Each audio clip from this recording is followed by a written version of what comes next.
It had no volume. You ruined the whole video. What? It had volume, didn't it? Not on our end. We had no volume. That you ruined the whole video. This is great. You This butchered is it. I knew you were great. going to screw something up because Oh my! I saw you wow. didn't have it loaded up and ready to go. Let's try that again because I Okay, wanted let's try the that. audio is so key on that one. I know what I did. You messed something up. My apologies, everyone. Here, let's try this again. Welcome to the train wreck, kids. Better There we go. than a Start it volume. over. Yeah, I have a.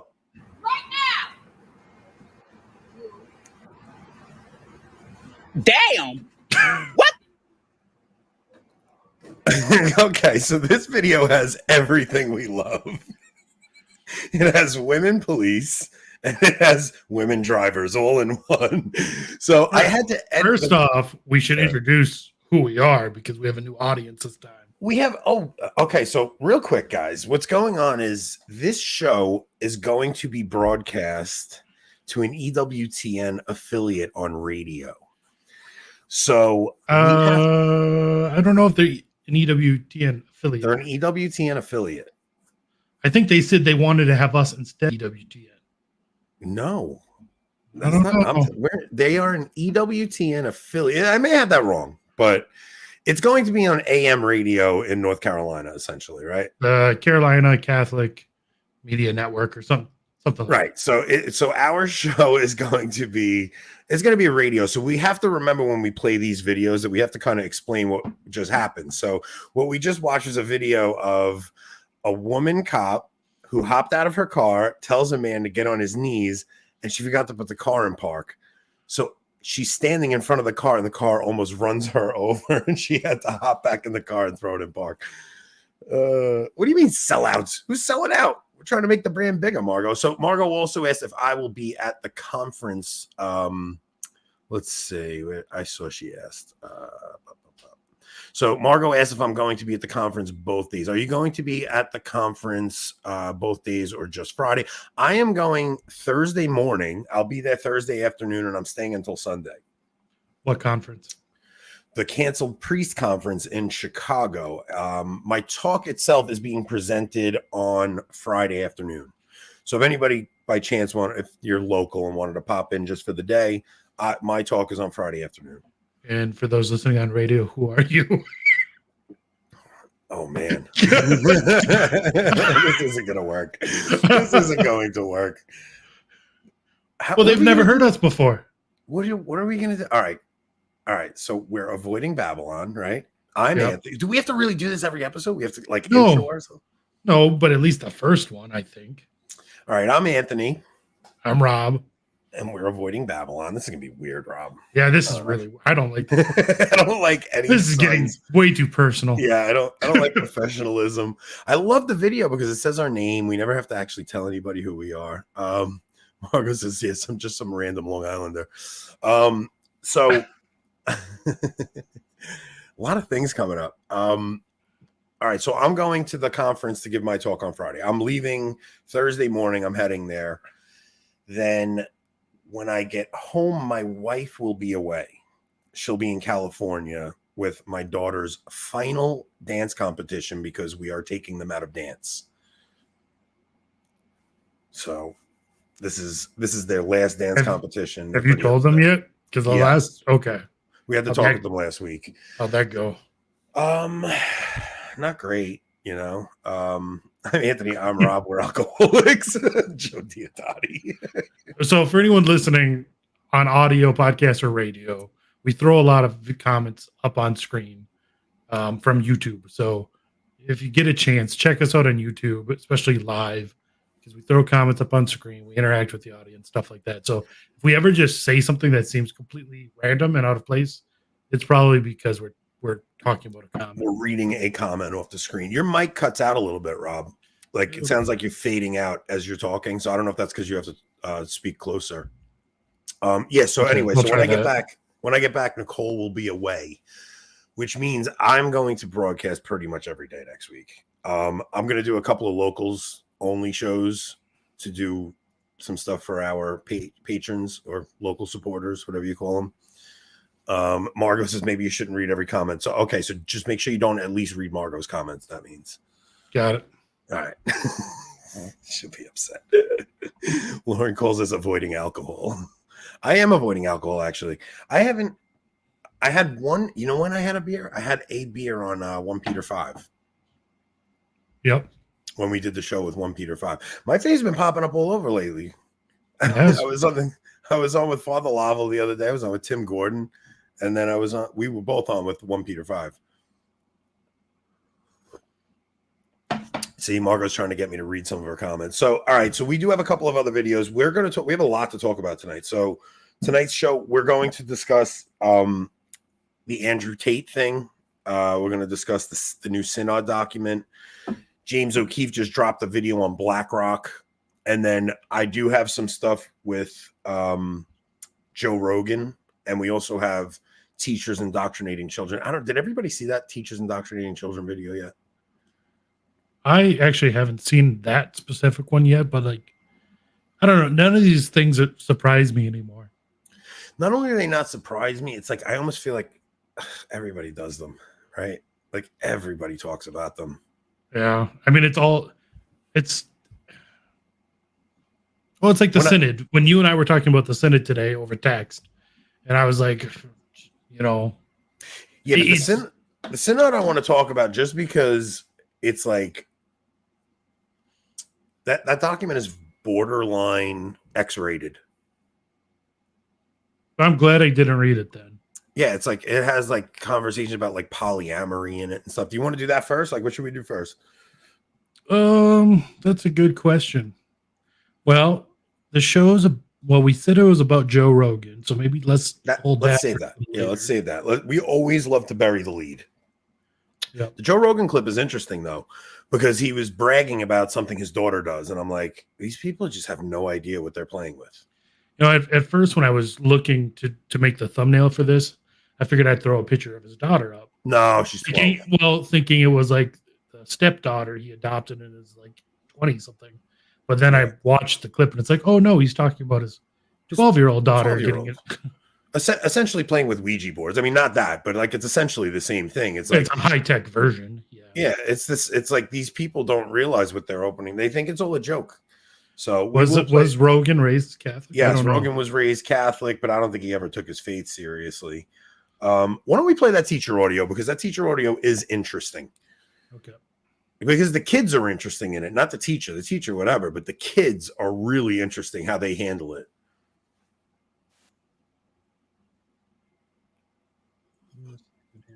All right, so this is audio of a school in the UK.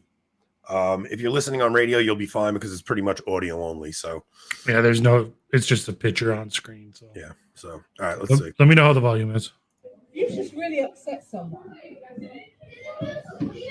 Saying things like should be in an asylum. I didn't say that. I just said if they want to identify as a cat or something, then they're like genuinely on that. And they've gone. Yeah, they're crazy. You were questioning their identity. I wasn't a question. I was just saying about the gender. I didn't say anything about them. But where do you get this idea from? There's only two genders. I just think it's my opinion. That is my opinion. If I respect their opinion, can't they respect my It opinion? is not an opinion. It's not an opinion. There's only two genders. have. Those people think there's only two genders. All right, turn this off. This is essentially what happens. It's the teacher like burying the kids. Don, I'm glad you wrote that because I do have a bunch of stories. So the teacher's basically like gonna throw the kids out of class, and the kids are just speaking completely it's amazing how like the younger kids now have had enough. Like, have you seen any of the other videos where the kids are just like, there's one where like the teacher's making them watch like some, pride thing, and there's not a single one paying attention. They're all booing. They like turn this. Why are you showing this to kids? Like it's actually refreshing to see the younger generation finally just like, guys, stop with this stuff. It's like enough. Mm-hmm.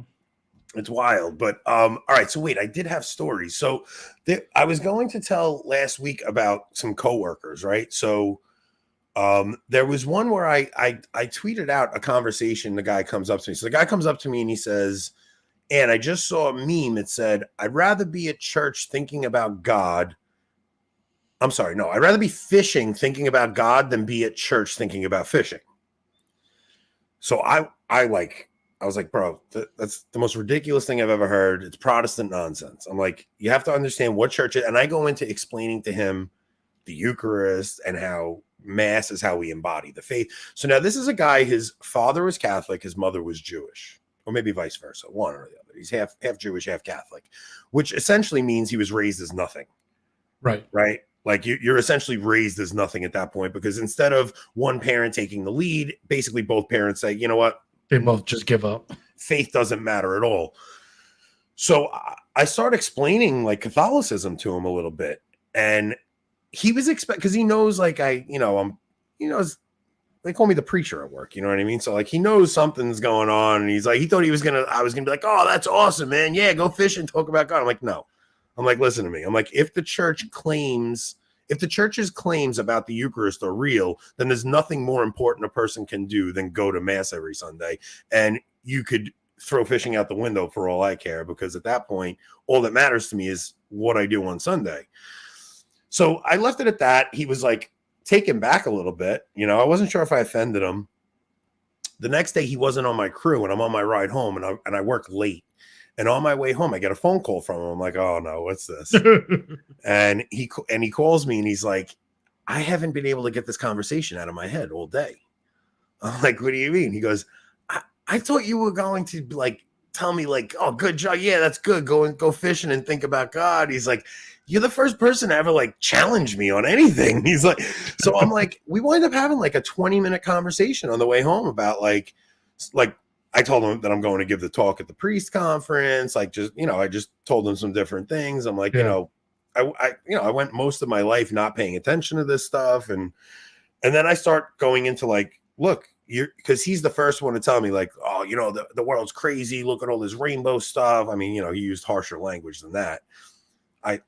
That's my version of explaining this stuff. But so I really just got into explaining like, dude, the reason the world is losing its mind is because it's cast God off, and this is what happens. It's because people think they can go fishing and thinking about God. Yeah. I mean, that's what has led us here. Absolutely. Like it started off like, that's why I always say like the Protestant Reformation was the beginning of the New World Order. Like it was throwing off the Vitus Ordo Seclorum. It was throwing off the old world where, your whole life was revolved around going to Mass, and it started as a revolution like you're seeing even in our country. Like when we watched during the riots of 2020, everybody tearing down statues and things like that. Like that was the Protestant Revolution. It was just the idea that people can come to a decision on what gender they want to be is the logical conclusion to the idea that people can figure out Scripture for themselves. It is. And because logically, if people can figure out Scripture for themselves, then why do I even need Scripture? I have a relationship with God. Then it turns to I'm spiritual but not religious. Then it's like even like a guy like Tim Pool, who I listen to quite frequently, but he'll say things like, I'm not all about organized religion, but I have my own unique relationship with God. No, you invented your own God.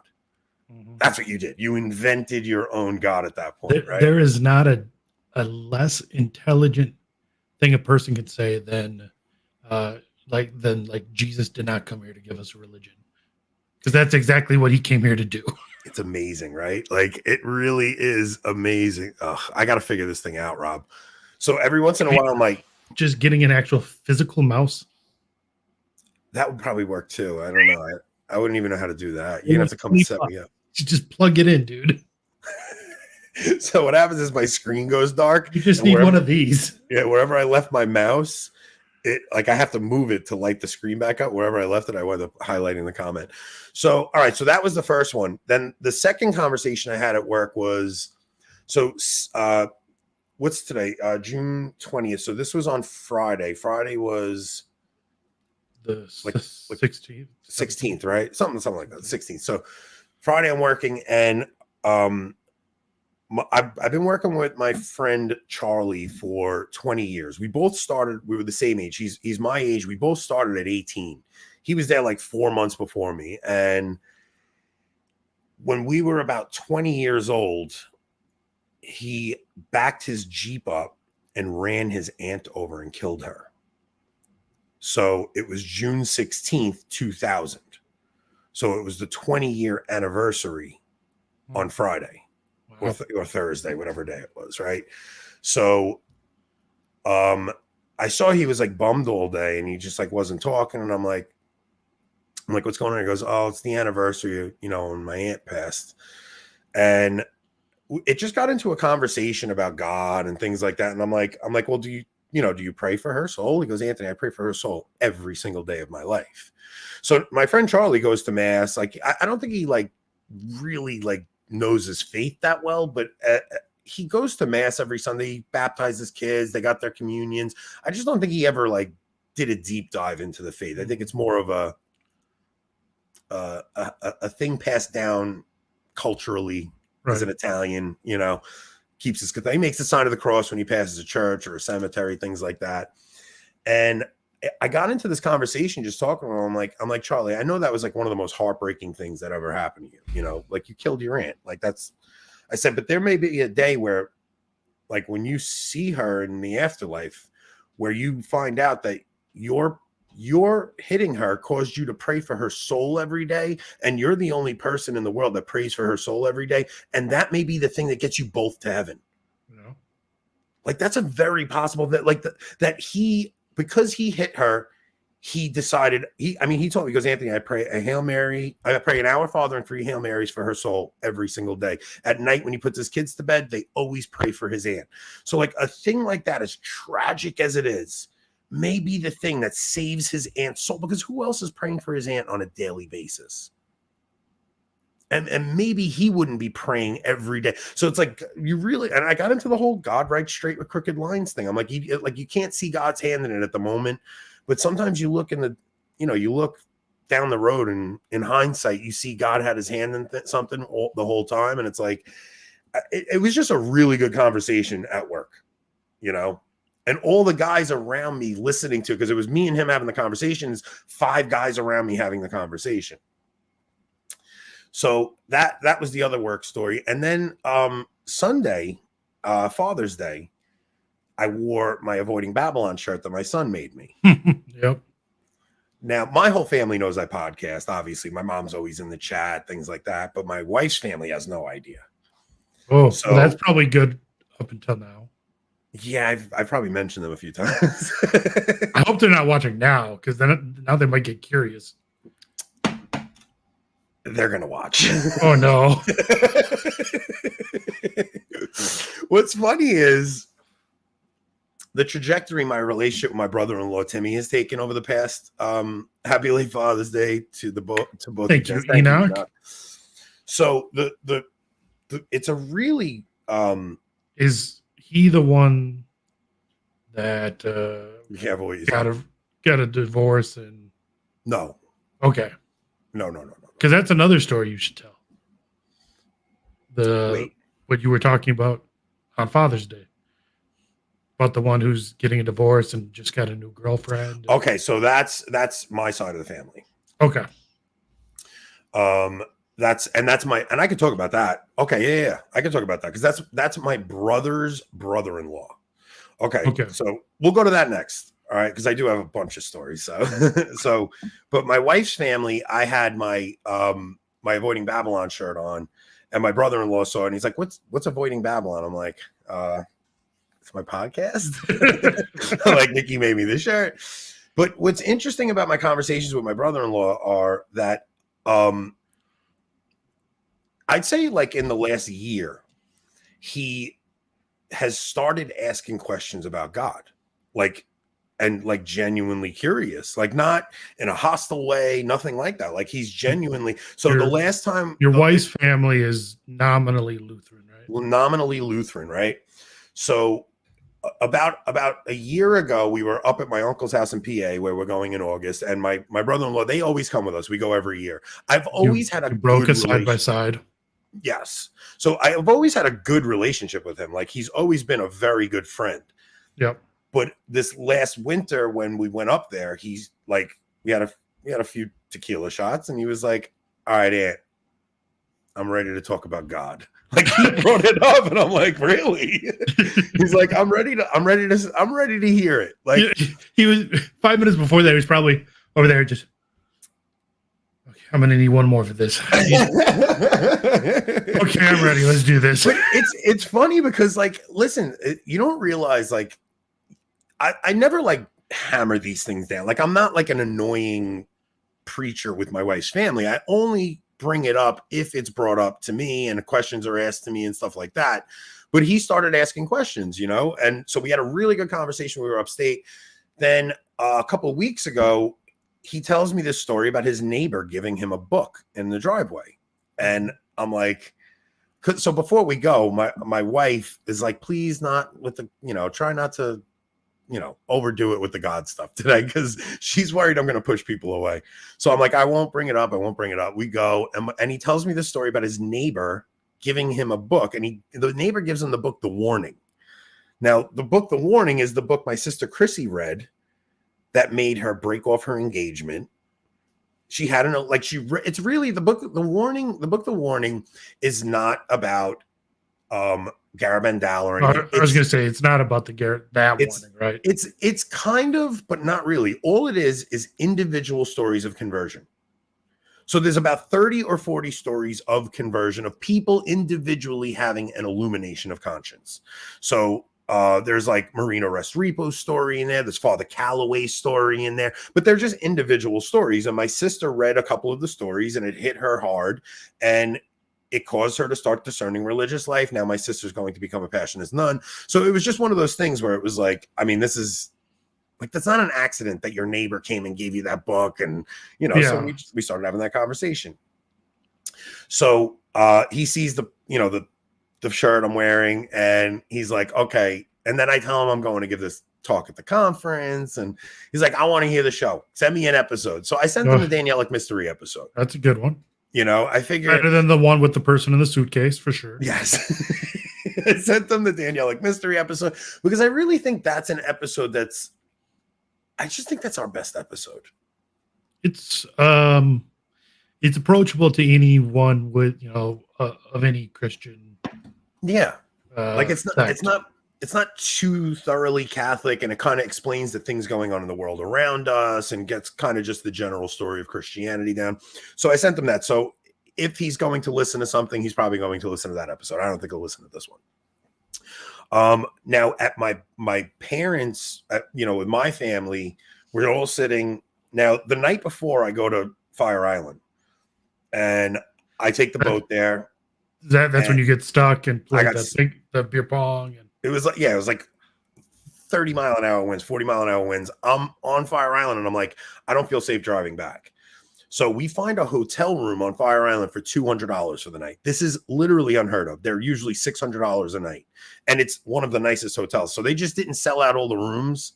And they were like, just give them away at this point, you know? So we get a room and we're hanging out there. Oh my gosh, Joe. The first episode of Trivia was rough with Steven. For those of you who saw that first episode, thank you for sticking around. I know, right? A lot of people have been around since the beginning, just watching our progression.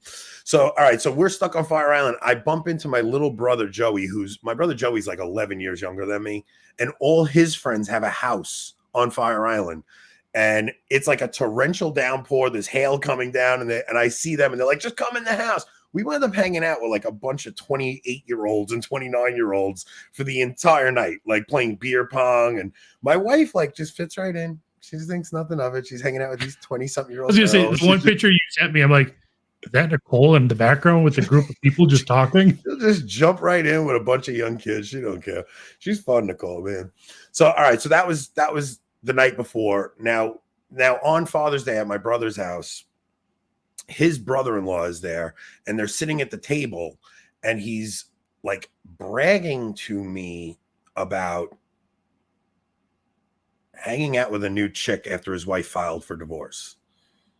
And I just looked at him. I'm like, you do realize your wife is going to be bringing men home in front of your kids too, right? Like, this isn't a one-way street. Well, yeah, but I didn't file for divorce. And he's trying to brag to me. I go, you're not impressing me. So if you want to impress me, save your marriage. Like, that'll impress me. I said, it's very easy to do what you're doing and walk away. Now, listen, I've heard a couple of really harsh divorce stories over the past couple of weeks. Like, I listened to one this morning actually about a traditional Catholic who he got married. He was only married a year and a half, and he finds out his wife cheated on him, and he still tried to work it out. And he finds out she cheats on him again. Then she tells him she never intended to keep her vows from the beginning. Like this, he told a really heartbreaking story. And it's like, I mean, what do you do at that point? It's like, so he's like, look, I submit to the church. I filed for an annulment and we'll see what happens. But, so I don't want to judge anybody who's been divorced. I mean, that's a very hard thing. And it's just the way this kid was talking was just very obnoxious and annoying. We're not talking about a devout guy whose wife did that. We're talking about a kid who literally let his marriage fall apart. Bragging about adultery. Bragging about adultery when his wife was so far out of his league. It's not even funny. Like, I don't know. Yeah. So those are my weekend warrior stories. I moved my studio. How'd that go? I saw the pictures. It was pretty rough. Yeah. I mean, we moved basically 4 rooms around. So that's never fun. Joe Diodati. It's, it sucks for the new people. You guys don't get all the inside jokes. Also, we're never showing the suitcase again. So I think we should. We should keep that one in the back burner. No, we should not. We should keep that one in the back burner because it's going to come up from time to time. Because that one is not nearly as good as this one.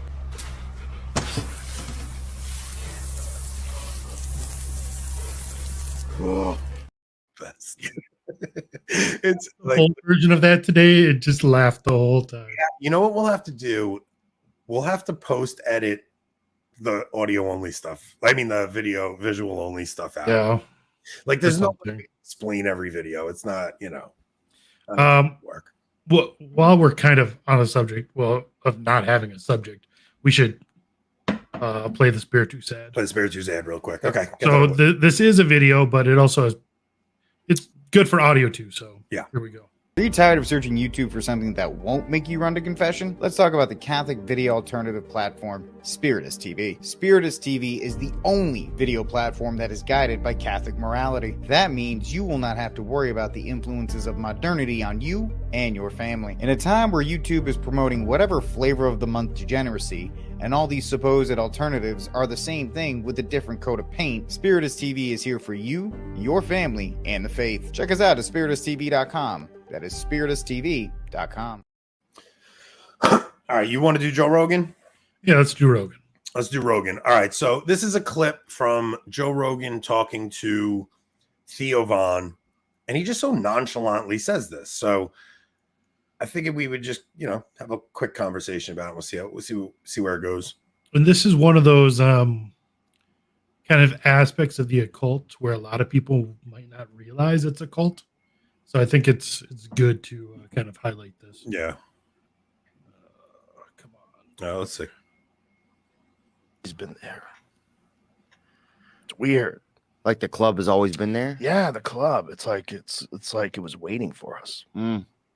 Like a Stephen King book. For real. Like that I've never been in a building that felt more like it was conscious. The place feels conscious. My daughter's into ghosts and shit, and she has this this thing that she puts on, this headphone that's connected to some box, and someone will ask questions, and the box will pick up like random signals, and you're blindfolded and you listen to this. And so they do this to test places for ghosts, and she says that place is haunted. She said the club is? Yeah. Oh, I believe that. I could see it being haunted probably. She's also 12. Well, I'm older than her, time. but I would agree with her probably. I mean, I could see there being, I will say this, it felt like there was some kind of Sorry, I didn't edit out that screen at the end. So it sounds harmless to somebody like him, right? Yeah. Oh, my daughter's just into ghosts. It's like, dude. It's one thing to like the Catholic teachings on ghosts, like being into ghosts in that sense is one thing, right? Because they're just souls needing, prayers and purgatory. But to start playing with games or gadgets or gizmos that supposedly connect with the dead. That's just that's how you get demons. So another conversation from work has to do with this, adjacent to this. So when I was talking to my friend Charlie about his aunt, another guy that was standing there listening to us popped in and said, "Oh, my wife goes to mediums. She's like obsessed with mediums. She pays his wife spends thousands of dollars going to mediums." And okay, so did you ever see the show The Long Island Medium? No. Okay, so it was a big show on TLC. It's Nicole, my wife Nicole's best friend's aunt is the Long Island Medium. Now, when I told my friend this, I'm like, my wife's best friend is the Long Island Medium. He was like, "Oh my, can you get me I'm like, I wouldn't ever set you. I'm like, listen, you guys don't realize what you're playing around with. Like it's. He's like, "Why? It's real?" I'm like, "Yes, it's real. Like it's you will get things in there that sound legit because you're messing around with the spirit realm, and it's like you don't know what spirit you're messing with. So you will get like best case, it's not real and they're a fraud and they're using pop psychology to trick you out of lots of money. That's best case." Yeah, and worst case scenario, this person is actually in contact with demonic entities and they're playing with your mind and opening you up to this stuff. Now you can invite some of this stuff into your home. That's why the church cautions against going to mediums. Like it's like a very big thing. Like when you read an examination of conscience, one of the things they ask you is, have you gone to a medium? Have you, fortune tellers, things like that. It's like, you can't mess around with that stuff. You don't know what you're playing with. And for Joe Rogan to allow his 12-year-old daughter to be playing around with this stuff, it's especially in a home where, his kids probably aren't baptized and things like that. Like that's some crazy stuff. Ipo Rose says, Long Island Medium, she just threw out the Vegas stuff. So who have you lost in your life? Who's a man? Yeah, it's like a lot of them do that. Like that stuff's just using psychology to trick people. It's the ones that sound real. That's what you really have to be afraid of. Yeah, it's wild because I actually do think the Long Island Medium is playing around with some shady stuff though. Like she's like she went to a school to hone this technique, and it's like, what do you open? Well, she's found fame and money through it. That too. There's probably a reason for that. Yeah. Now, all right. So, do you think there are people who are Catholic and take their faith seriously who do catch things like this from the spirit realm? No, that don't play around with it. For money and financial stuff? Not of any, not through any power or skill of their own. I think, I believe God would allow, someone in purgatory or heaven or even hell potentially to communicate with someone. Yeah, we have stories of saints, right, that have said, "Oh, this, a person from the afterlife visited me." And exorcists will encounter sometimes entities possessing someone that claimed to be a deceased human. Like there was in the case of Annalise Michel, that was turned into the exorcism of Emily Rose. One of the movie The Conjuring. Well, I don't know how true that is. So, but I'm saying the real case. I don't think. I'm sorry, I didn't mean to cut you off. God. The real case of Annalise Michel, there was entities in her that claimed to be Hitler or claimed to be Nero. Even now, is that just a demon playing around? Who knows? But yeah, I wondered about that. Like, do you think that's actually the spirit of Nero and Hitler, or do you think it's just a demon claiming to be? And I heard exorcists say that it could be part of that soul's punishment to be, against their will, dragged around by demons. Yeah, who possess people. So yeah, there are. Well, The Conjuring is like the whole movie is set about a house that had some kind of entities in it, and they had an actual exorcist come, but there's like a couple that would assist in exorcisms and stuff. Like even Tim Gordon assisted Father Crow in an exorcism.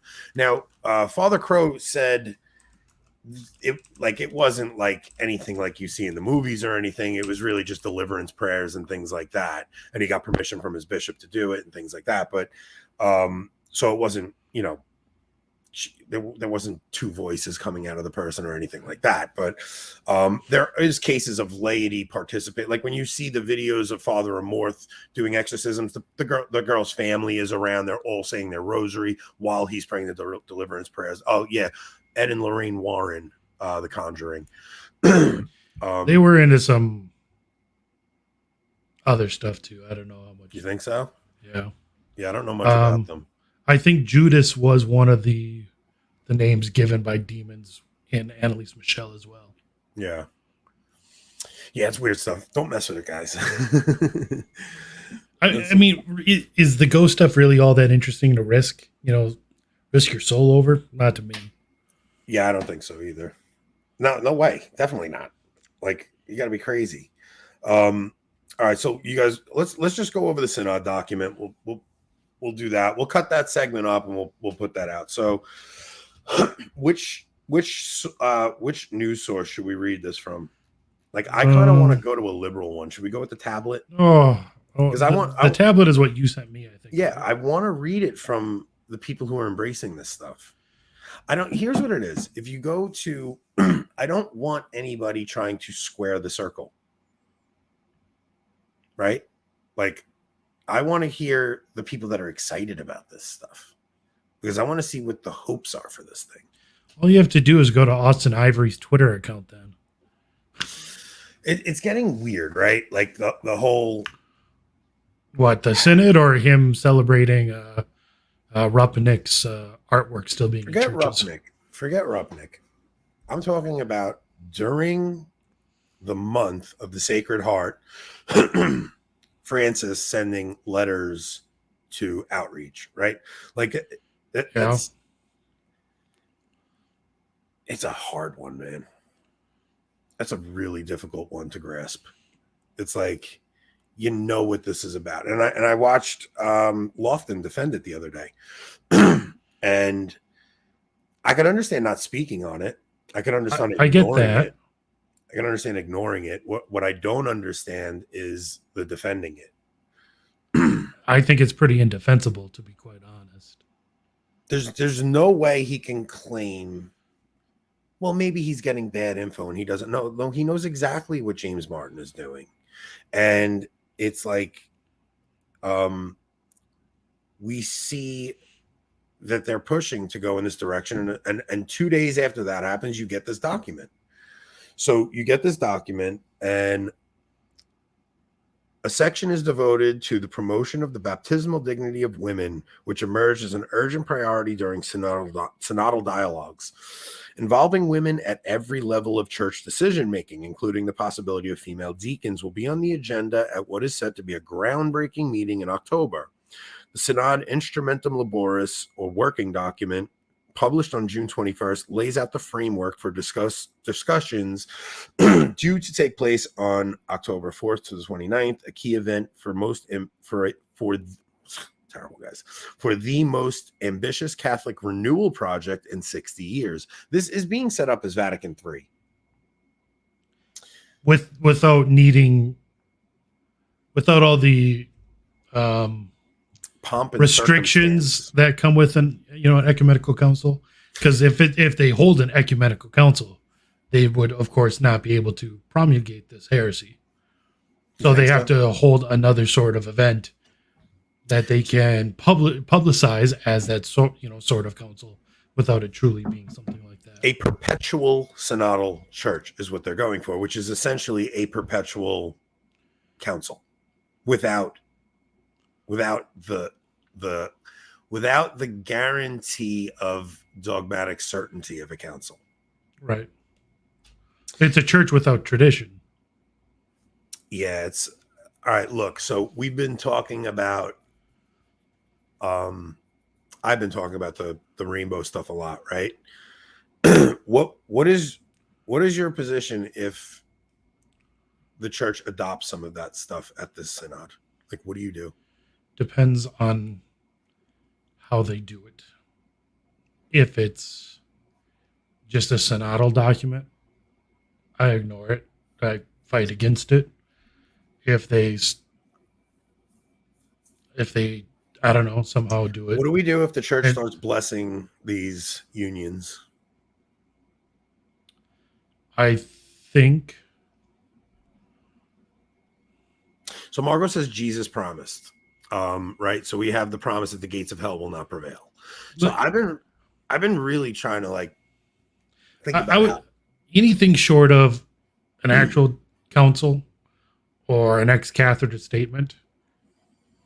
I can I can wrap my mind around, saying that the church still is the church. It's just so wicked and bad and corrupt and whatnot. Anything short of that, I think we just have to do everything in our power to fight against. so all right. So what do you think about the Joshua Charles mystery of iniquity thesis, where I don't think it's a thesis. I think it's just reality.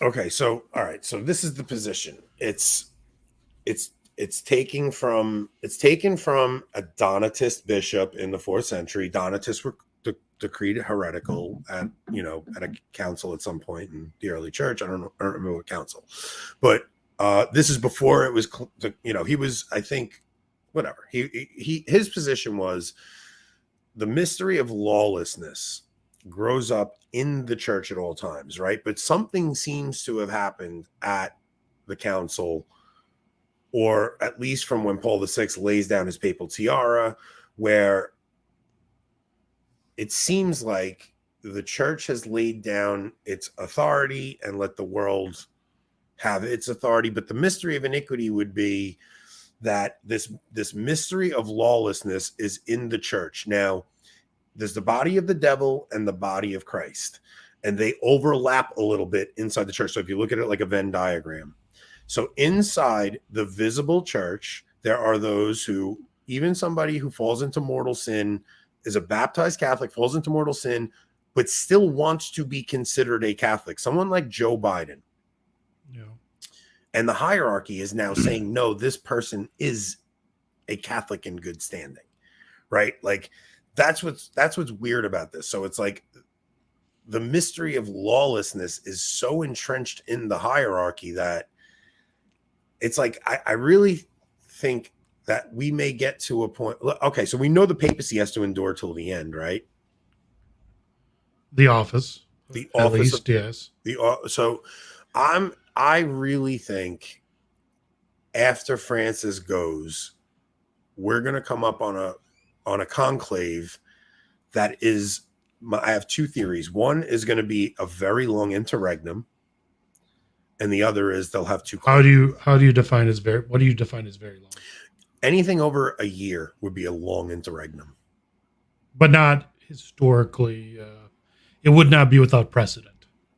It would be long, but it it wouldn't would be without long, but precedent. not without not like the set a position of the seat is vacant since, For and 60s, there will be 70s. yes. Yeah. I don't think that. I think if we have a council and you come out with, okay, we can't find a pope for a very prolonged period of time, even if it's months, right? So while you have no pope in that period, you're going to see the German synodal church do its thing, and you're going to see so much pressure from the outside world that a lot of these bishops that are already leaning that way anyway, I think are going to go into full heresy. And I think there may, after that interregnum, come a holy pope, and that's when you'll see a visible schism and you'll see the wheat separated from the tares.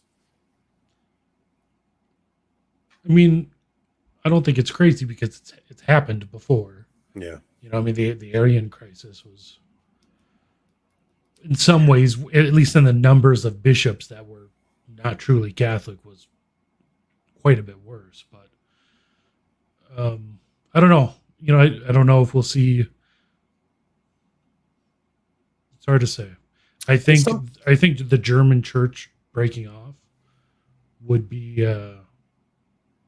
It would free the rest of the church quite a bit because the German church actually contributes more money to the global church than the United States due to their tax laws. So if they actually become a separate entity and the global church no longer can rely on that money, I think you'll have the church will have a lot more freedom to oppose that, those types of bishops. The problem is, so even under Benedict, right, you still had National Catholic Reporter, its bishop would say you can't use the name Catholic. Yeah. You still had priests that would, push for women deacons would get, maybe not laicized, but they would get, they would get in trouble. They would lose their faculties, things like that. You still had that stuff going on under Benedict and John Paul II. Like they still had, even though all this stuff has been under the surface forever, right? This has all been under the surface for a long time. You still had an apparatus that when things came up publicly, if the laity complained about it, something would be done about it. That's completely gone now, right? And not only that, the ones who speak up publicly and say something good are the ones, like I'm going to the canceled priest conference in Chicago. Yes. Like, and these aren't priests who got in trouble for anything they should have.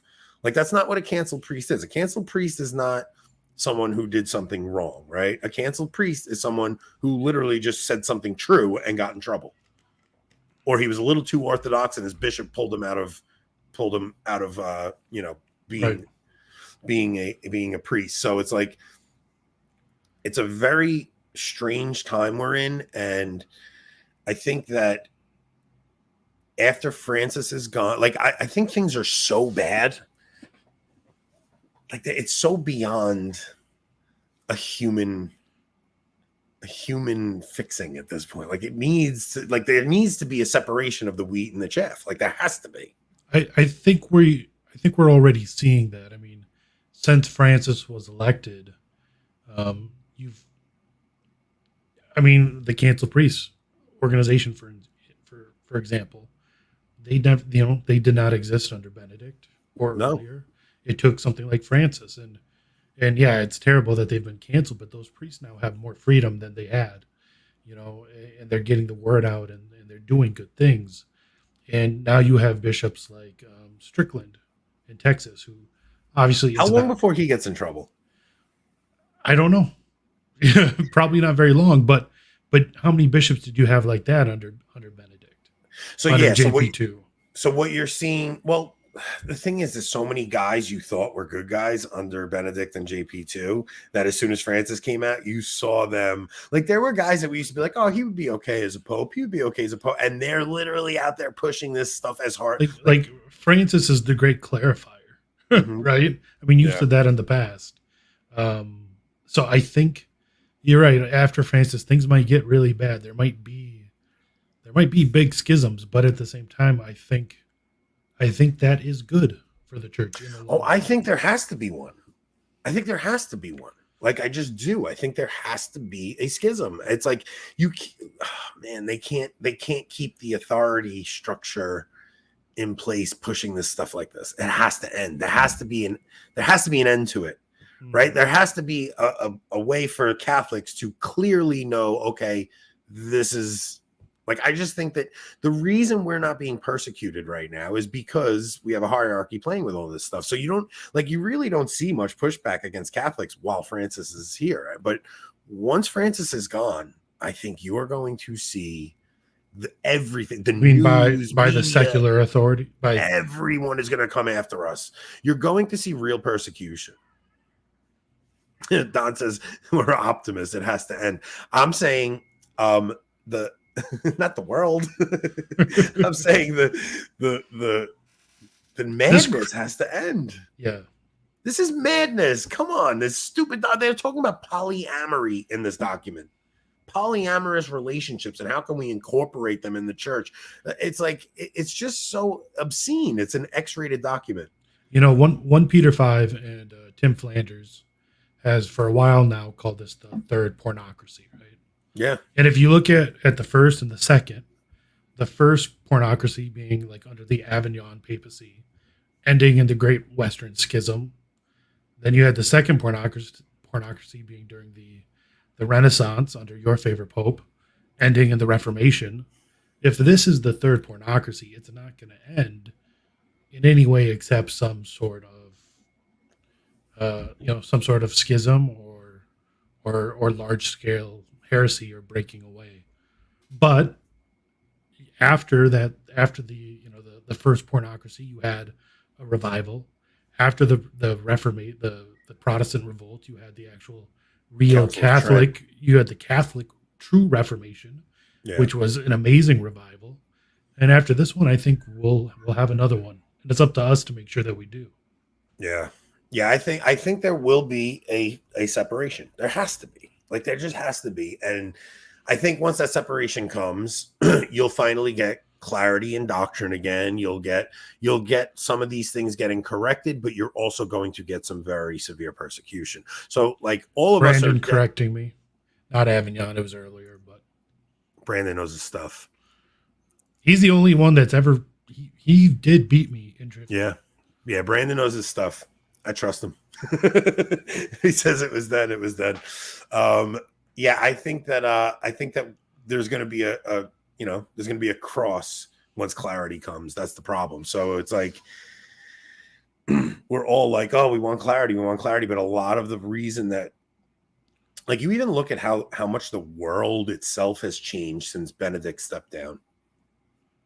Like, about the amount of evil that is no longer restrained. Because he stepped down a few months after Obama became president, right? Or no, after his second term. So think of everything since 2012. Seriously think about that. Obama comes out in favor of same-sex unions and marriage after Benedict steps down. Yep. Not his first term, his second term. It's like, as soon as Benedict steps down, that's when you His first term, marriage. he was still saying he was more or less against it. It was like he was waiting for the Pope to not push back. Like, it's a really weird thing when you look at it like that. And that really does kind of make me think hard about the idea of Benedict being Peter in the garden, laying down the sword while Jesus, because he says I had a prayer experience where the Lord told me to step aside. A more naturalist interpretation, more simple interpretation would just be that Obama in his second term didn't have to worry about being reelected. No. Yeah, that's true. That's true. All right, so there could be a natural explanation, but regardless, it's a weird thing that is, to me, I mean, it's almost like the church should have been the voice of, the church said nothing. None of the bishops said anything. Like, to me, it's so mysterious. It's not just like, I know I don't know if I should blow his spot, but Eric Sammons is going to be giving a talk on the cowardice of the bishops at the conference. This isn't just cowardice. This is something more than that. It's almost like a darkness has descended over the bishops. Like, a darkness has just kept them from saying anything. And there's so few that speak up. Like, that trans exhibit in New York, really, like, it's like, Dolan, you don't even say to take that down. Like, that is some of the most blasphemous stuff I've ever seen. Think about the LA bishops. Like, think about the mockery of Catholicism, and the LA bishops did nothing. Dude, did you really read the Vigano letter? No. You're terrible. You are so bad. Like, you need to keep up on this stuff. We do a show. Listen, I know, but Vigano is like, I know a lot of people feel that like way. 80% good but obvious stuff and 20% crazy. I understand that. QBS. So I understand that. I understand people's apprehension with Vigano. This letter read like an epistle of Clement. Like, he talks about, he's like, what did he say? What spirit has overcome God's the ministers. All right, what spirit has overcome the ministers of the Most High God that they could remain silent and complacent in the face of this evil? Like, you really have to think about that. Like, these are the ministers of the Most High God, and they are out there mocking Jesus Christ, and they go, we want a dialogue. We just want a dialogue. Please don't be mean to us. We just want a dialogue. Unless you're a trad, then you don't get a dialogue. It's crazy.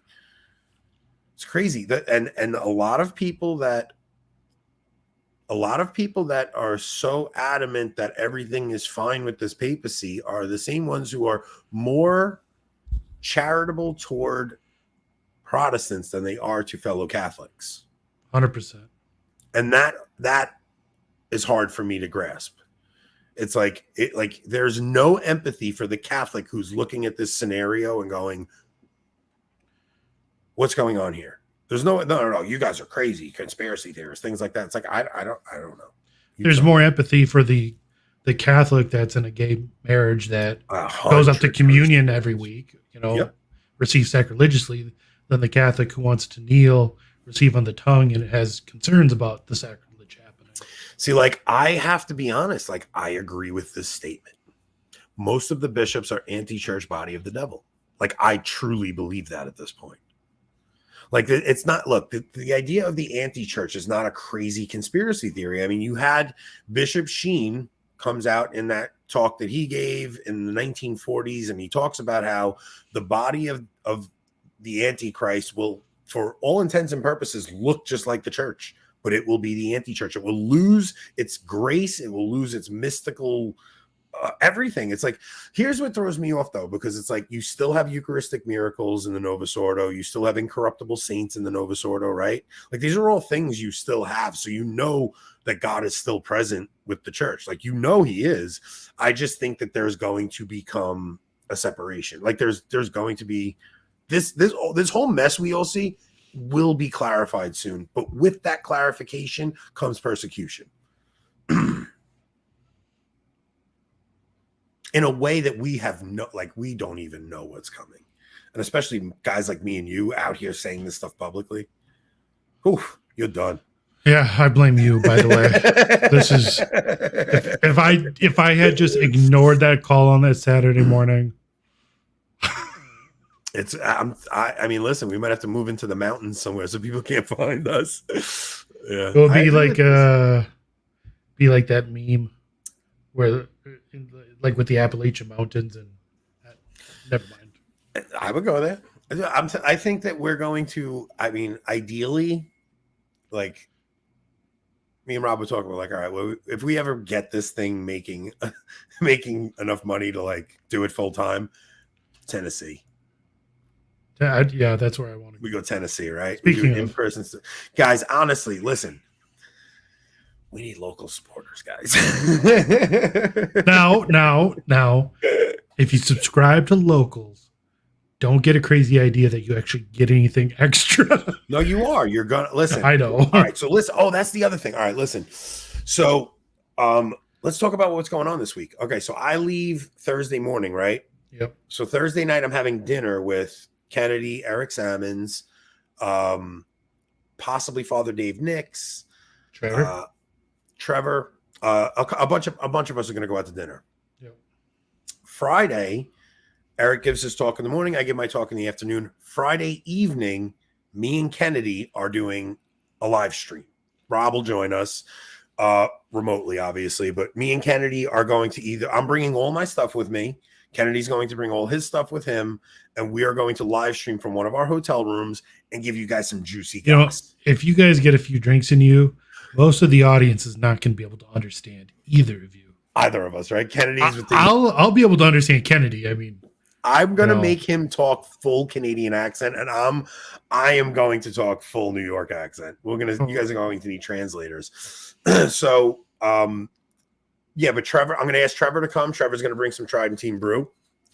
And speaking of, their merch store is now open. So Trident Team's merch store is open. So that broadcast will probably be me, Kennedy, Father Dave Nix, and Rob will be the He'll be coordinating everything to make sure everything. I'll be the stays on MC. course. Yeah, he'll be making sure everything is functioning while the three of us have a few drinks and come on. That is going to be a fun show, man.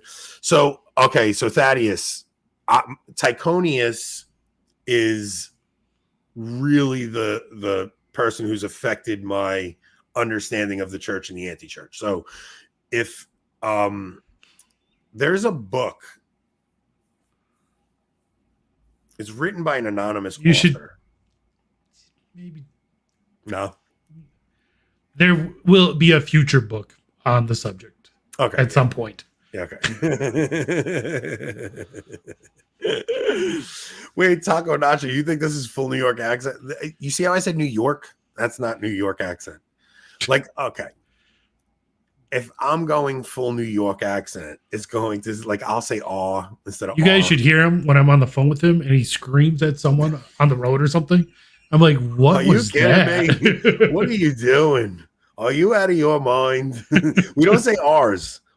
Are you out of your mind? And that's how I talk at work. I mean, that's my real accent, right? Like, I come on here and I try to tone it down and I try to say my R's a little harder. You know where I picked that up from? My brother Dominic, when he was on Survivor. He spoke so well in interviews and in those stupid confessionals, you know, like they go in and they do the confessional and like my brother spoke so well that I'm like, okay, I have a terrible accent. For those keeping track, it has been a full 7 episodes since the last time Anthony has mentioned his brother Dominic on Survivor. So if a book gets written, it will not be Anthony writing a book. It will be Anthony and Rob writing a book. Listen, you guys have he's talking about the Tychonius. No, that potential future book is someone else. Yes. If Rob and I have been discussing a book, we'll see how that goes, though. We'll see how that goes. You guys see how much work we put into this. Yeah. So. Like, that would have to honestly be, like, we'd have to get this thing big enough to where we could dedicate time to that. It's just too hard to do right now. Thaddeus knows the author. All right, keep it quiet. You're not wrong, Darren. You're not wrong. Right. So it would definitely be a team effort, right? Yep. Like, so a lot of people like say Anthony does most of the talking, obviously, right? Like, I'm more outgoing. For anyone who's seen our temperament episode, you'd understand. Yeah, that's all that is. To think that Rob is not doing as much, if not more than me in the overall aspect. Like, you guys have no idea. You guys don't even know. I've become your secretary with all the interview requests you've been getting lately. That's funny. Like, and that's kind of like bothers me sometimes because I have been getting interview requests without Rob, right? It's a weird thing though, right? Like, and it's because I went on Tim Gordon's show without you, but it's like Father Laval. And it's because I'm doing the conference without you because you're busy that weekend. There's like a lot of things that play there, but it's like, it doesn't matter because anything like I do alone, it's just to build this up as our team effort. Like, there's never going to be a scenario where Rob and I aren't together.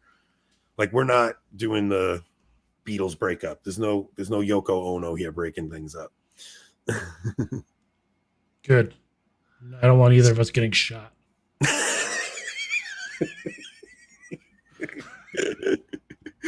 You ever notice how whenever somebody does do something like that, they always add their middle name in, right? Like, everybody knows.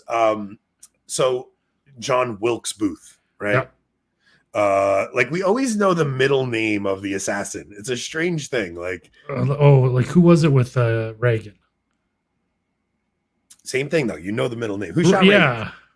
We definitely know their middle name. Somebody tell us their middle name. Who shot Reagan? Well, who shot Lennon? I just had it on my mind, I swear. All right, I'm gonna look it up. So we got to talk. All right, who shot John Lennon? So who shot John Lennon? It was Mark David Chapman. See, right? Yep. So, and then who shot Reagan? Who shot Reagan was John Warnock Hinckley. Like, they always include the middle name. It's a strange thing. Like, they want the person to stand out really, to Don't want either of you getting shot. Why are you letting Anthony anywhere near Chicago? That's a good point. Don't worry. It's someplace Margot's comfortable going, apparently, so Anthony's going to be fine. It's actually not in Chicago. Yeah. There will not be a TNT breakup on this show, guys. Don't worry.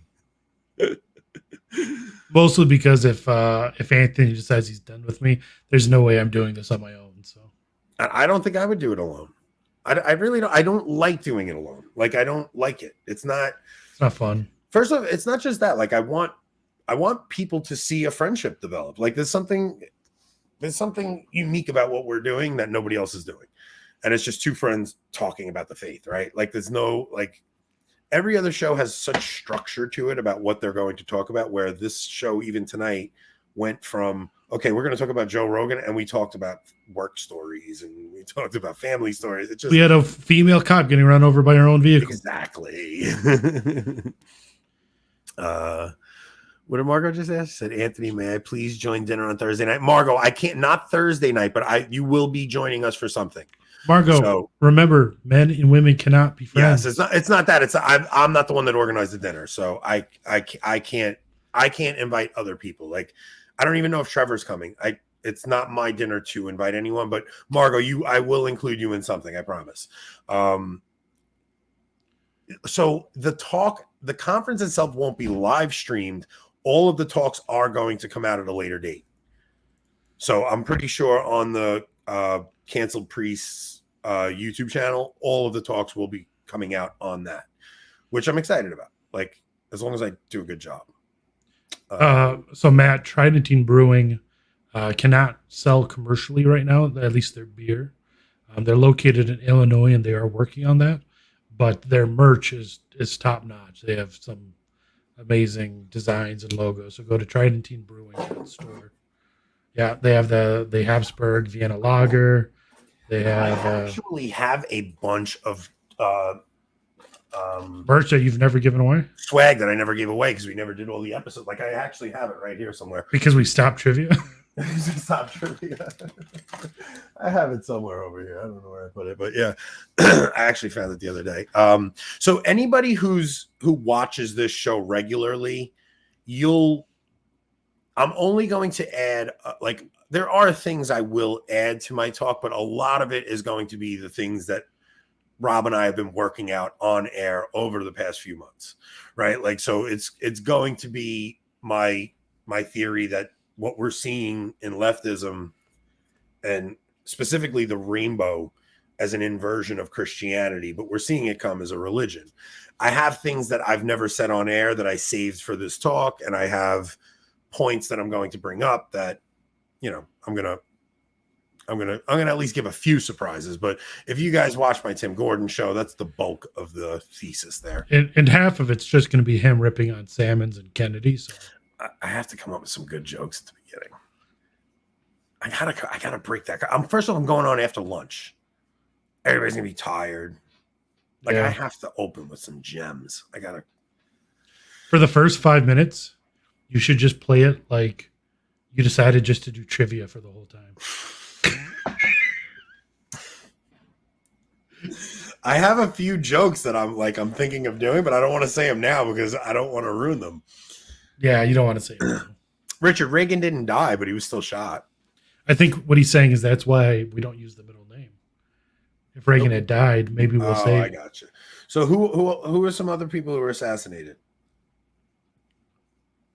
I mean, Caesar. Huh? Julius Caesar. Marcus something Brutus. Yeah, I just think it's like, especially in like the American milieu, if that's the right word for it. You know, we always put the middle name in there. All right. So what was Andrew Tate was finally charged. I don't really care about that. But then James O'Keefe dropped a video of a girl snitching on the BlackRock guy. One of the BlackRock guys. Yeah. Did you see it? A little bit. The thing is, like, all of this stuff is known already. And I was going to say, like, it's surprising to no one. Yeah. And nothing ever comes of them. Well, nothing ever comes of them because the people that will believe it already know about it and aren't surprised. And the people that won't believe it are just never going to believe it. So it's so weird, right? Like that what's that Mark Twain quote? I actually saw it today. It's easier to convince someone it's easier to fool someone than to convince someone they were fooled. Oh, 100%. Because there's something about, like, I mean, that's the whole theory behind propaganda. Yeah, like to convince someone that they were fooled. It's like, I wasn't fooled. Like, nobody thinks they're a victim of the narrative. So we're gonna do when we come back. Okay, so when I come back from that trip, Sunday or Monday, I'll do a local stream and I'll tell everybody all details about, you know, what happened at the conference. I'm also going to turn Noise Gate down if on, Rob. I don't have it on, Kenny. That's the problem. I don't know what's causing it. So, that's your microphone he's talking about. The noise gate. A noise gate is something where you say anything below this decibel, don't play at all. The idea being it doesn't catch any like breath noises. The downside being the start and end of your words, which are generally quieter, can get cut off. I don't have that on right now, though. Yeah. So, Kennedy, I was just telling, I don't know how long you've been in there, but I was just telling everybody Friday night we're going to do from one of our rooms, we're going to try and do a live stream. So then I'm coming back and I have, so my next show with Patrick Coffin is going to be on narratives. Like, we're going to talk about how many narratives I fell for before. I'll tell you what, like the red pill for me of realizing every single thing is a lie was Trump. Seeing the news lie so much about Trump made me realize they've been lying to me about everything, including hit mute when you type, including I think 9/11 is a CIA plot. Like, I think all of it. Like, I don't believe anything I've ever been told. Yeah, it's hard. I don't know of a single mainstream narrative over the last 150 years that I actually believe anymore. You know what I mean? Like, none. Like, not one. Like even like the Civil War was all propaganda. Every single thing is about them controlling the narrative and getting I mean, definitely since World War II, right? World War II was like where they mastered propaganda. Like, just everything was just so masterful, the way they pulled off propaganda during that war. And that's when like mass media starts coming into the picture. You start getting television, radios really hit its peak at that point, newspapers, like, but really, I mean, the biggest propaganda war was the Reformation. Yeah, you had the printing press. Printing press came out, and you had them printing tracts for the first time. You know, the Protestants like to say that what did you just do? No, don't worry about it. It's all good. That the printing press allowed them to print Bibles in the vernacular for the first time. That's stupid. That was done. No, they got to print Martin Luther's propaganda, right? Because the millions. There was already 36 versions of the Bible in German being printed by the time Luther came around anyways. So that's all. If it wasn't for the printing press, the Protestant Reformation would have never happened. They would have been able to stem that. They would have burned him at the stake, and that would have been a wrap, just like they did a million times before that, you know? Maybe not a million, but, you know, like it's not like Luther was the first one. He was just the first one and had everything work in his favor because he got the right powerful people behind him to say, hey, let's loot the churches. Let's go and rob all the monasteries and all, you know, and he had powerful people behind him to back him. And they had the printing press, and they were able to mail out these leaflets and telling everybody how corrupt the church was. And they were able to make these things saying the Pope in Rome was the Antichrist. What's crazy is how much talk of the Antichrist comes at the Reformation, like that the Pope is the seat of the Antichrist. It's wild. Well, and you had sects like the Anabaptists legitimately thinking it was the end of the world and stuff. Yeah. I mean, so the Reformation happened because of the political and social upheavals. Yeah. You know, of the time. It wasn't the other way around. Yeah, there was all these political upheavals happening already, you're saying, right? Yes. So and then Luther comes, and plus I just think technology. I'm honestly amazed that we made it as long as we did as a country once the automobile was invented. Right? Because that changed everything. It's such a big piece of technology. It allows you now, it made the world so small. Like you could go, like before, if you wanted to go from New York to California, either, before even the train, you had to freaking walk the Oregon Trail. Like that would take a year. It changed the way we built our communities. It changed the way we interacted with each other, the way we did business, everything. There's a great documentary on New York on Amazon Prime, and it shows the progression of New York from the 1600s till 9/11. So the documentary is like 20 years old, but it shows from 16 and when you had the Dutch coming and they land in New York, and it's in the 1600s, and it shows the progression of New York City and New York State over the course of 400 years. And it's crazy how similar it stays until the automobile is invented. Like even with trains and stuff, the outer boroughs, like when you really understand, like Queens was farmland, Brooklyn was farmland until the automobile is invented. Now it's like building on top of building. You don't have 6 inches of space.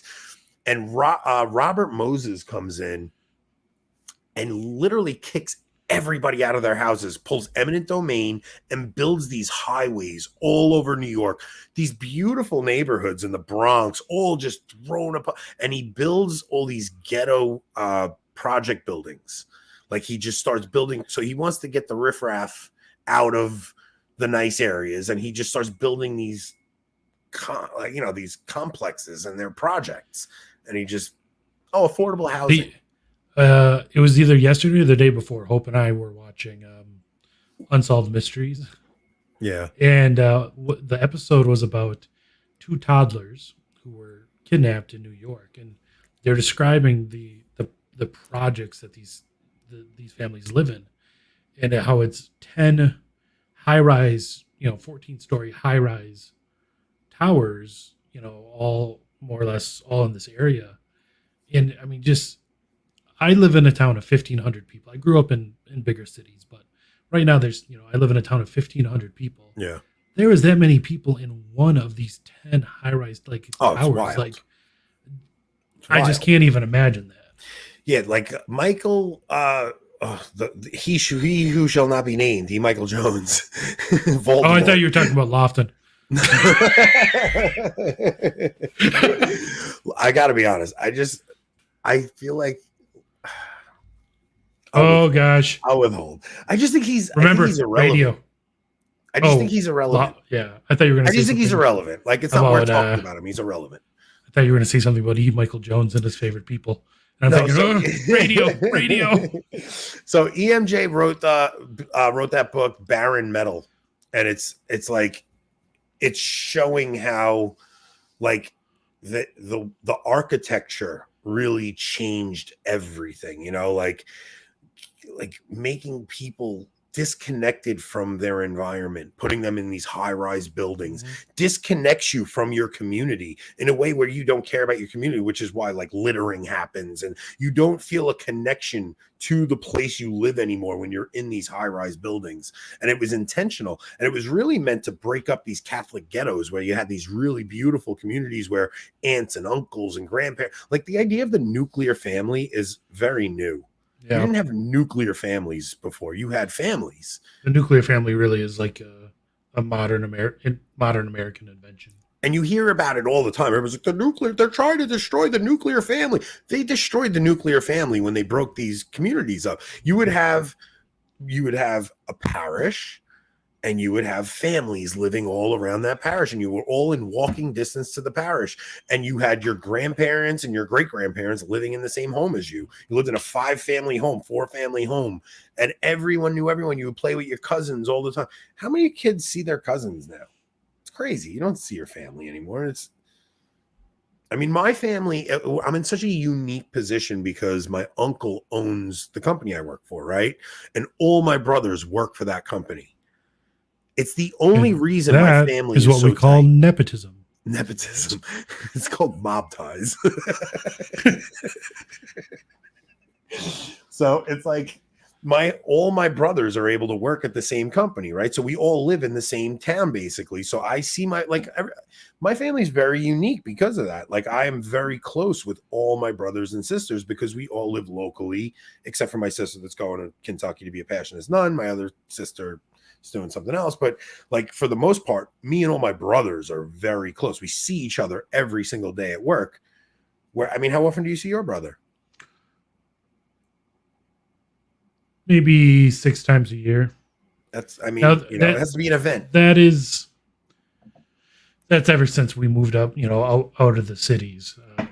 But otherwise, like my family was pretty similar to yours, to where, for all your semi-major holidays throughout the year, you would get 50 or 60 of us together. Yeah. From my mom's side, and most of us all lived in the same suburb of 50 or St. 60 Paul. is my mom just having her kids to her house for dinner, right? Because there's 9 of us, where almost all of us are married, so that makes it 20, and all of us have a handful of kids. I mean, it's 50 people going to my mom's house for dinner on a Sunday. It's like my poor mother. That woman, she has to make You need the mob ties just to feed everyone. Dude, you have no idea how much sauce my mom has to make. She makes a pot of sauce. You mean gravy?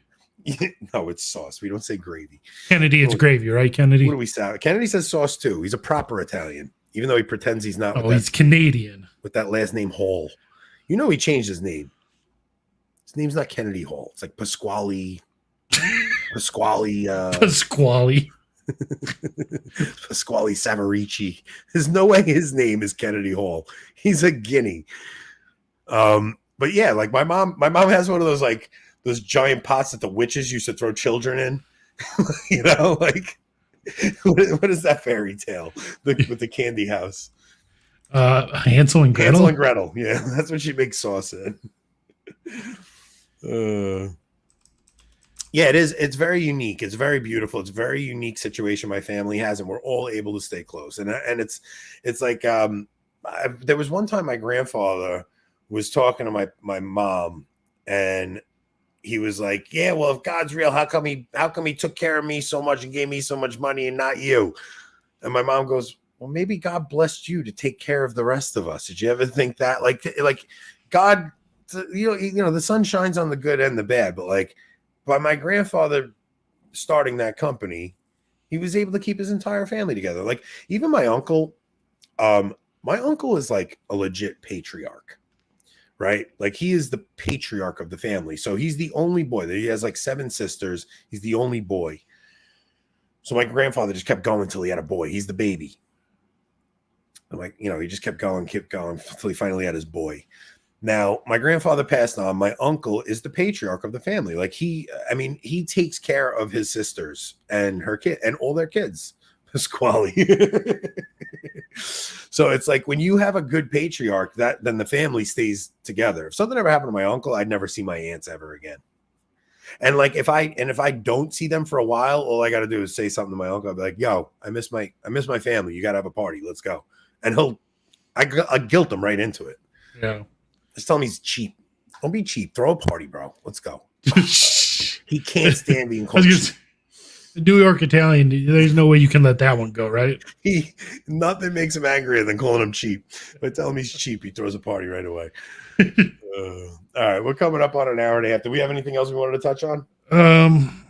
We have the. Oh, let's do the Gen Z thing. Yeah, we have the Gen Z. Let's do Gen Z. That's a good one to go out on. I'm sure you guys have seen this. Did you mean to send me the picture of the little girl with ham on her face? That was funny.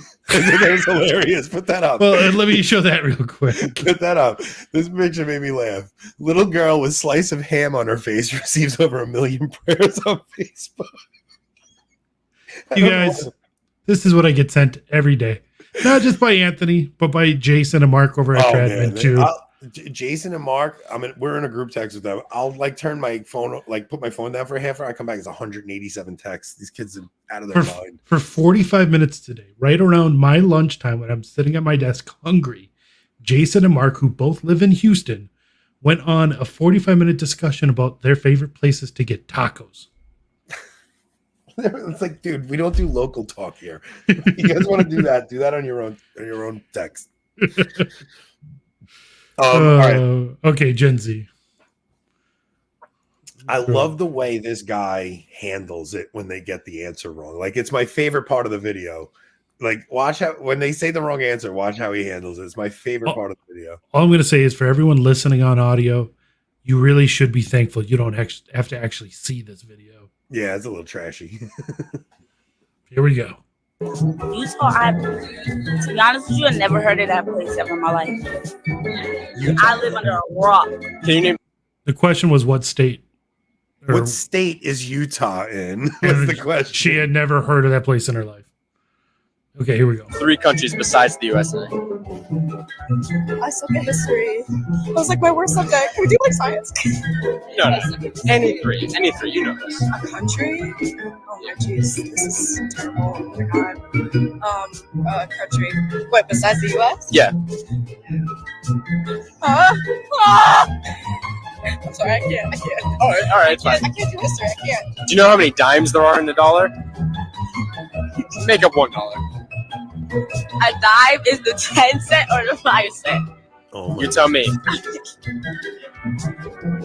I don't know. Name 3 countries besides the USA. Damn. Any 3, you know this. Canada? New Mexico? Right? That's good? Yeah. Damn, I need one more.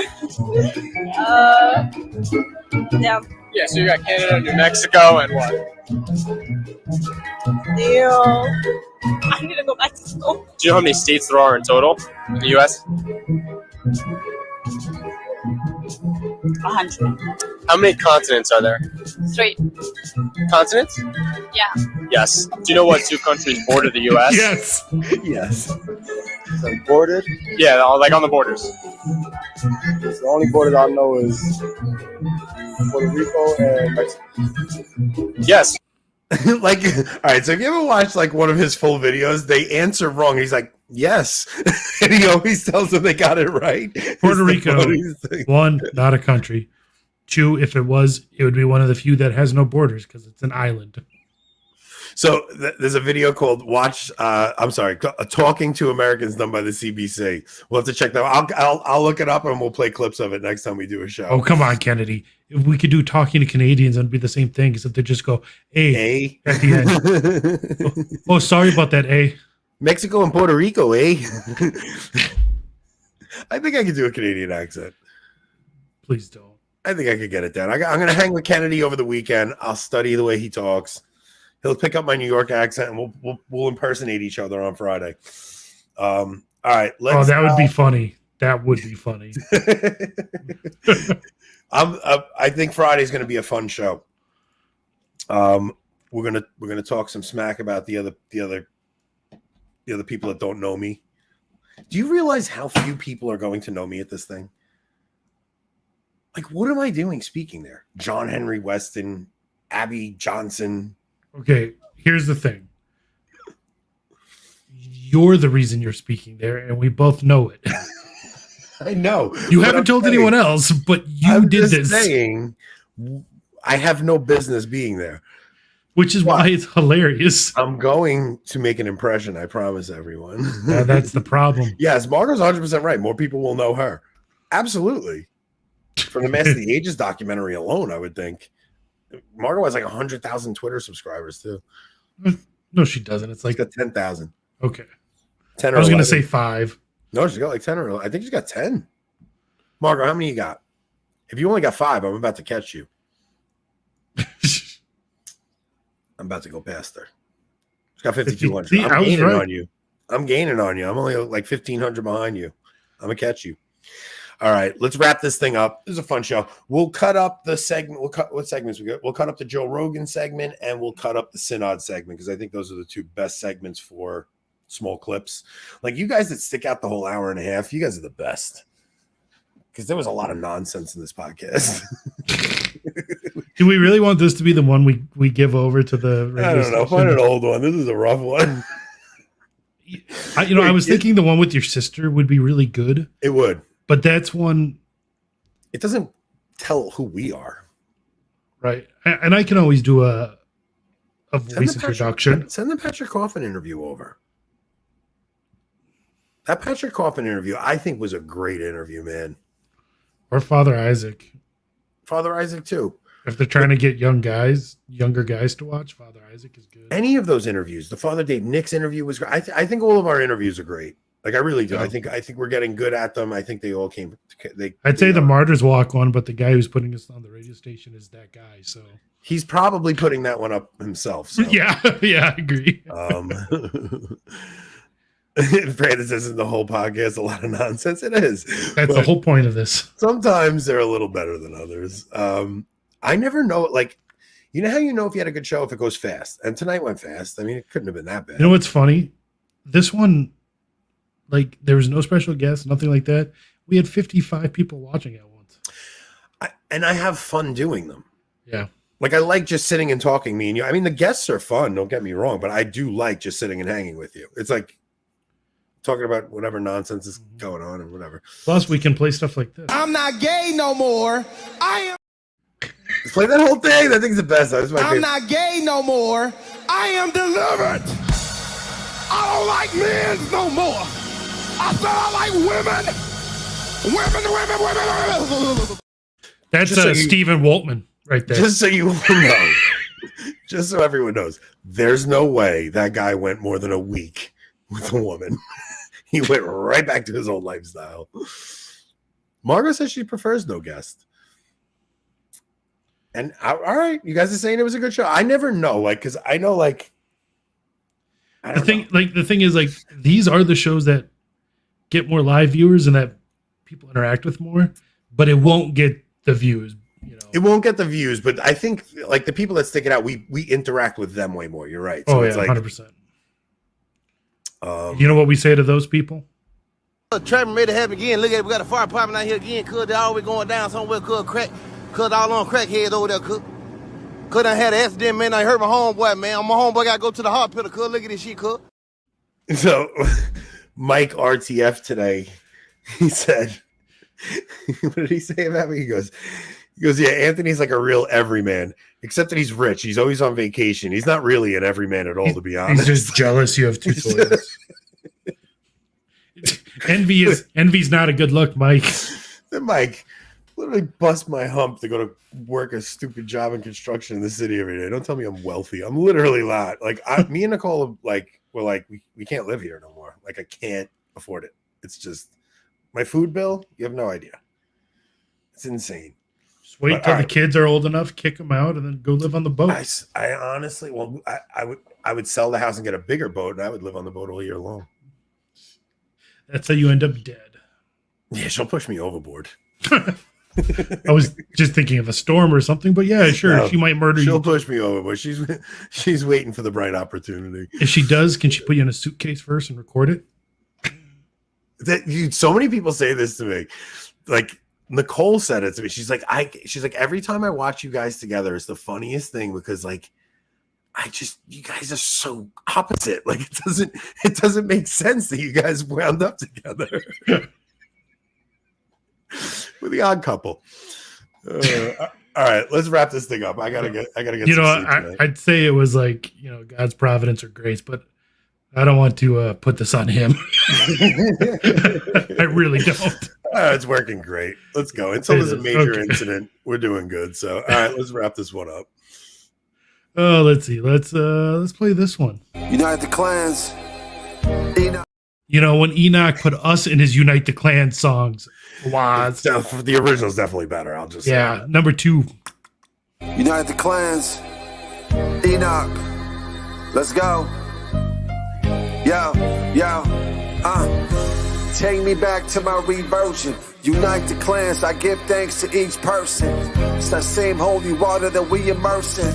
It's that same tradition that we all each verse in. United we stand and divided they win. They ain't out in their plans and they're proud of their sin. If you think about it, they see us all for the same lands. Their biggest fear is that we all remain friends. I got love for T Marsh and y'all podcast. I got love for Michael Matt fans. Ryan Grant, Rick, Verity, Flanders, and Eric Sammons. Shout out to my boy, John Arrington, avoid Babylon. I got love for Anthony and Rob Speak On. If you tried, you're persecuted the same for the weak heart. Our rules go way back before the Genesis, the Greek art, sweetheart.